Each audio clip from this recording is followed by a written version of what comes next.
नमस्कार दोस्तों, बात करते हैं आरडीबी बैंक लिमिटेड की। 53 रुपए का स्टॉक हो चुका है 1.5% की रैली और 13 मिलियन शेयर्स आज के दिन में ट्रेड हुए हैं। दो बड़ी खबरें हैं, पहली क्वार्टर टू से संबंधित और दूसरी बड़ी खबर है सरकार ने कर दिया है बड़ा ऐलान आरडीबी बैंक को लेकर के। पीआईएम जारी कर दिया है बैंक का और आने वाले कुछ दिनों में इस स्टॉक को या कंपनी को लेकर के गवर्नमेंट यहां पर बिडिंग के लिए जा सकती है। बात करेंगे पूरी खबर की।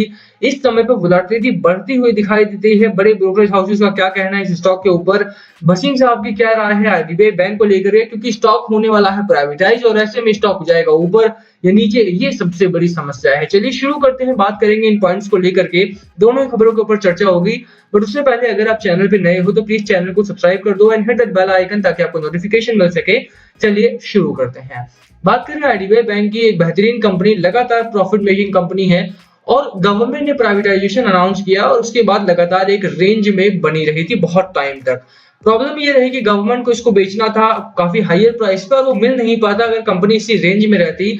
बहुत सारे लोगों ने यहाँ पर, अगर आपको ध्यान हो तो मैंने वो खबर भी दिखाई थी आपको, गवर्नमेंट को जो इसके एडवाइजर है उन्होंने विंडो ड्रेसिंग का काम दिया और विंडो ड्रेसिंग के थ्रू स्टॉक में एक अच्छी रैली देखने को मिली है हमें। स्टॉक ने अच्छा खासा हाई लगाया, 60 रुपए के ऊपर निकला। अब यहाँ पर एक अच्छा सपोर्ट बना करके स्टॉक रुका हुआ है। अगर आप देखते हैं स्टॉक ने अपना सपोर्ट यहां पर लिया और इस समय पे स्टॉक ऊपर की ओर भागता हुआ दिखाई दे रहा है। तो ओवरऑल अगर आप देखते हैं तो स्टॉक में एक अच्छा मोमेंटम तो है यहाँ पर, इसमें कोई दो राय नहीं कि अपर साइड से बाइंग भी आई है और उसके बावजूद भी स्टॉक में रुका हुआ है। अभी भी एक सपोर्ट यहाँ पर लग रहा था, बट मार्केट फेलियर की वजह से स्टॉक में गिरावट हुई, बट गिरावट बहुत दिनों तक नहीं चली है। जैसे ही मार्केट हमारा अपसाइड हुआ है वैसे ही बाजार के साथ साथ हमारा आरडीबी बैंक भी एक अच्छी रैली में दिखाई दिया है। ओवरऑल अगर आप खबरों की बात करें, खबरें काफी फेवरेबल है, बट बस एक जो कॉफी में एक लास्ट नेल होता है उस तरह से प्राइवेटाइजेशन अटका हुआ है आरडीबी के गले में।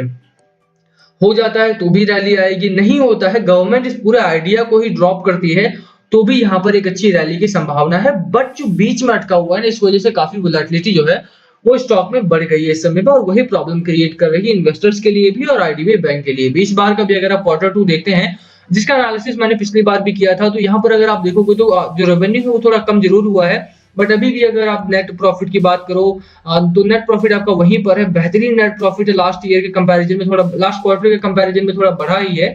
ओवरऑल जो एनालिसिस है वो ठीक रहा था, लास्ट वीडियो आप देख सकते हो। बट यहाँ पर छोटी खबर जो है इस समय की वो दिखा देता हूँ मैं इन शॉर्ट में। The bank expects to grow its corporate loan book by about 6,000 crore in the current financial year। यहाँ पर जो कॉर्पोरेट लोन है वो ग्रो करने की उम्मीद है आरडीबी बैंक को। नेट प्रॉफिट जो है 75% बढ़ा है हमारा एंड ईयर ऑन ईयर अगर आप बात करें तो सेकंड क्वार्टर में 567 करोड़ का, supported by huge right back in provisions for non performing assets. NPA में बहुत अच्छी ठीक ठाक यहाँ पर सपोर्ट मिला है, गिरावट आई है एनपीए में, राइट बैक किया गया है और लोअर टैक्स एक्सपेंसेस में भी गिरावट है। The bank had posted a net profit of 324 crore in the year ago quarter। तो एक साल पहले 324 करोड़ का प्रॉफिट आया था, इस बार का प्रॉफिट काफी बढ़िया है और यही बड़ा कारण है कि स्टॉक में इस बार काफी अच्छी रैली की संभावना बताई जा रही है। लास्ट क्वार्टर का अगर आप देखते हो सितंबर का 332 करोड़ के आसपास का नेट प्रॉफिट है और वहां जो 600 करोड़ तक पहुंच गए हैं, एक अच्छी रैली में है, कंपनी ग्रोथ में है। तो प्रॉब्लम कहां पर है, जैसा भसीन साहब भी मानते हैं यहाँ पर कि कंपनी में प्रॉब्लम बस एक जगह पर है। प्रॉब्लम यहाँ पर है कि कंपनी को गवर्नमेंट ने अनाउंस किया प्राइवेटाइजेशन को लेकर के और जहां भी थोड़ी सी भी अगर स्टॉक में आप देखें कि जब भी स्टॉक में थोड़ी बहुत गिरावट होती है इन्वेस्टर्स परेशान हो जाते हैं। कहीं से ऐसा तो नहीं कि स्टॉक में क्रैश आ जाएगा या मार्केट में बिक चुका हो स्टॉक आपका और यहाँ पर निकल जाना हो।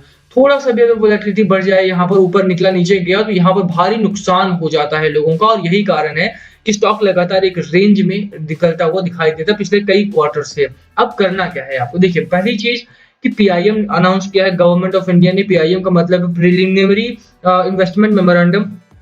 वो क्या होता है, तो पीआईएम का मतलब सिंपल है कि यहाँ पर जो इन्वेस्टमेंट मेमोरेंडम होता है उसके थ्रू बिडिंग अनाउंसमेंट की गई है और बिडिंग के लिए लोगों को बुलाया गया, बायर्स को इनवाइट किया गया है।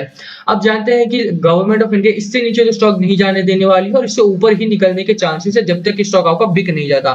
उसके बाद शायद गिरावट हो सकती है, तो वो अलग मैटर हो जाएगा आपका ऑल टुगेदर, कौन बाय कर रहा है कौन नहीं बाय कर रहा है। बट इस समय पे आप बाय करके चलिए स्टॉक में, यहाँ पर एक अच्छा मोमेंटम बनता हुआ दिखाई देता है। फर्स्ट ऑफ ऑल अगर आप देखें तो कंपनी में 53 रुपए का है और इस समय का जो मार्केट कैप है 57 का है। गवर्नमेंट ऑफ इंडिया का जो एम है इस कंपनी के साथ वो अराउंड 65,000 करोड़ का है। तो कम से कम ये स्टॉक जो है आपका वो 60-62 रुपए तक जाएगा, वहां तक आपको मिल सकता है प्रॉफिट। तो अगर आपने अपर साइड पर बाय किया हो यानी कि अगर आपने इस लेवल पर भी बाय किया है तो मैं आपको बोलूंगा कि होल्ड करके चलो स्टॉक को, ये लेवल आपका जल्दी ही आता हुआ दिखाई देगा। यहाँ पर स्टॉक अच्छा है। सपोर्ट की बात करते हैं कि सपोर्ट कहां पर है। देखिए वोलेटिलिटी बढ़ गई है, जैसा मैंने बोला कि मॉर्निंग में आज भसीन साहब ने भी यही बात बोला था कि आईडीबीआई बैंक या कोई और बैंक हो तो यहाँ पर वोलेटिलिटी बढ़ गई है, बढ़ जाती है जहां पर भी प्राइवेटाइजेशन अनाउंस होता है।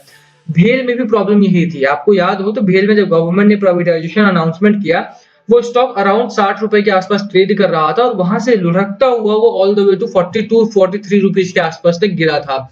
गवर्नमेंट जब प्राइवेटाइजेशन अनाउंस करती है तो वोलेटिलिटी बढ़ना लाजमी हो जाता है और वही कारण यहाँ पर भी प्ले आउट करता हुआ दिखाई देगा। एक अच्छा सपोर्ट है आपके सामने यहाँ पर 51.35 के आसपास का। पहला रेजिस्टेंस स्टॉक फेस कर रहा है 56 रुपीज का।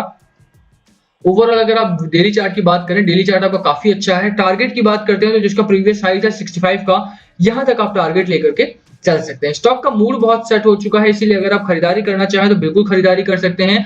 सपोर्ट आपका है 51 रुपीज के आसपास का, जैसा मैंने बोला आपको। पहला रेजिस्टेंस आपका 56 रुपीज के आसपास का एंड जो आपका टारगेट होना चाहिए वो होना चाहिए 65 रुपीज के आसपास का। अगर आप बाइंग करते हैं इस स्टॉक में तो बिल्कुल छोटी क्वांटिटी में बाय करें। छोटी क्वांटिटी इन द सेंस कि 2 to 3%, 3 to 5% of total capital ही लगाना है इस स्टॉक में। रिस्की मामला हो सकता है। बात करें आप आरएसआई की, 57 का आरएसआई है और मैकडी की देखेंगे तो मैकडी आपका बेरिश मोमेंटम में है। ये नहीं भूलना है आपको कि मैकडी आपका इस समय पे बेरिश मोमेंटम में, और हिस्टोग्राम भी अगर आप देखें डाउनवर्ड है, यानी कि सेलिंग प्रेशर यहाँ पर पिछले दिनों काफी रहा है और उससे अभी भी स्टॉक उभरता हुआ दिखाई नहीं दिया है। यही कारण है कि अगर आप बाय करते हैं रिस्की हो सकता है। ये रेंज जब तक ब्रेकआउट नहीं देता है तब तक थोड़ा सा आप इसमें होल्ड करें, वॉच लिस्ट में रखें तो ज्यादा बेहतर होगा आपके लिए। अगर आपने ऑलरेडी अपर साइड पे बाय किया है तो आप होल्ड कर सकते हैं स्टॉक को।